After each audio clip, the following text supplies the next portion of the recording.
अभी तक आपको ये खबर मिल चुकी होगी कि मोसाद ने पेजर का प्रयोग करते हुए हिजबुल्लाह के कई लड़ाकों को घायल किया है और कई को मार दिया है। लेटेस्ट रिपोर्ट्स में बताया जा रहा है कि इन पेजर अटैक्स में 9 लोग मारे गए हैं और लगभग 3000 से ज्यादा लोग घायल हुए हैं।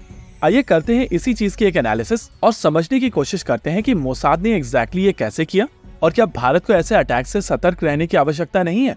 देखिए, अभी तक मोसाद की तरफ से ये चीज एक्सेप्ट नहीं की गई है कि ये अटैक्स उन्होंने किए हैं, लेकिन ये चीज मोरलेस एस्टैब्लिश हो चुकी है कि ये अटैक्स मोसाद की तरफ से किए गए थे। कुछ समय पहले हिजबुल्लाह की लीडरशिप ने अपने लड़ाकों को कहा था कि आप सेलफोन से दूर रहें, क्योंकि अगर आप सेलफोन्स का लगातार प्रयोग करते रहेंगे तो मोसाद आपकी लोकेशन डिटेक्ट कर लेगी। लेकिन नेचुरली कम्युनिकेशन जरूरी है और उसी रिक्वायरमेंट को मीट करने के लिए पुरानी टेक्नोलॉजी यानी कि पेजर्स का प्रयोग किया गया।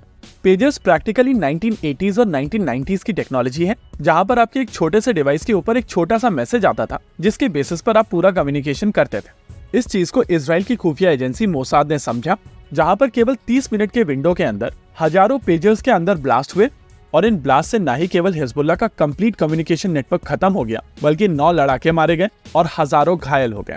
इनिशियली जब ये रिपोर्ट्स निकल कर आई थी तो हमें से ज्यादातर लोग ये चीज मान रहे थे कि ये ब्लास्ट बैटरीज का प्रयोग करते हुए हुआ है और मोसाद ने प्रैक्टिकली इन लोगों के नंबर्स एक्सट्रैक्ट किए हैं, जिसके बाद सॉफ्टवेयर की मदद से इनमें ब्लास्ट करने की कोशिश की गई है। हालांकि इस चीज की पॉसिबिलिटी काफी कम है, लेकिन इसको पूरी तरीके से खारिज नहीं किया जा सकता था। लेकिन जैसे जैसे समय बीता है हम लोगों को पूरी स्टोरी समझ आई है और इस पॉइंट ऑफ टाइम पर इस अटैक को लेकर पूरी पिक्चर क्लियर हो चुकी है कि ये कैसे किया गया है, इसमें किस चीज का प्रयोग किया गया है और इसके बचाव क्या हो सकते हैं। देखिए, इन पेजर्स को बनाने वाली कंपनी एक ताइवानीज कंपनी है और इस कंपनी का नाम है गोल्ड अपोलो। लेकिन इन अटैक्स में जिन पेजर्स का प्रयोग किया गया है वो AR-924 पेजर मॉडल थे और इन पेजर्स को गोल्ड अपोलो अब नहीं बनाती है। गोल्ड अपोलो के इन स्पेसिफिक मॉडल्स को इस समय एक हंगेरियन कंपनी बनाती है जो बुदापेस्ट में है।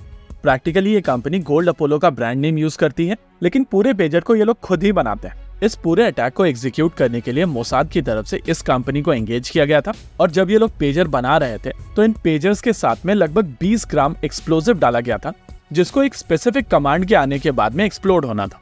इनिशियल रिपोर्ट्स के हिसाब से यहाँ पर जो एक्सप्लोजिव यूज किया गया था उसका नाम पेंट है और यहाँ पर 20 ग्राम पेंट ऑलमोस्ट हर एक पेजर के अंदर रखा गया था। वैसे एक्सप्लोजिव्स ऐसे ही नहीं फटते हैं, इनको एक्सप्लोड करने के लिए एक डेटोनेटर की आवश्यकता होती है और डेटोनेशन मैकेनिज्म बहुत ही क्रिटिकल होती है। फिर से अगर आप इन इनिशियल रिपोर्ट्स को देखेंगे तो आपको समझ में आएगा कि डेटोनेशन के लिए यहाँ पर हीट का प्रयोग किया गया था और इन पेजर्स की बैटरी से हीट जनरेट की गई थी एक सॉफ्टवेयर पैच की मदद से और फिर जाकर ये पेंट एक्सप्लोड हुआ है, जिससे 9 लोग मरे हैं और 3000 लोग घायल हुए हैं। देखिए, कम्युनिकेशन डिवाइस का प्रयोग करते हुए मोसाद ने पहले भी बहुत सारे ऐसे ऑपरेशंस किए हैं और ये चीज हम सभी को समझना पड़ेगा कि कम्युनिकेशन डिवाइस एक ऐसे सोर्स है जिसका प्रयोग करते हुए इंटेलिजेंस एजेंसी किसी भी देश को कभी भी टारगेट कर सकती है।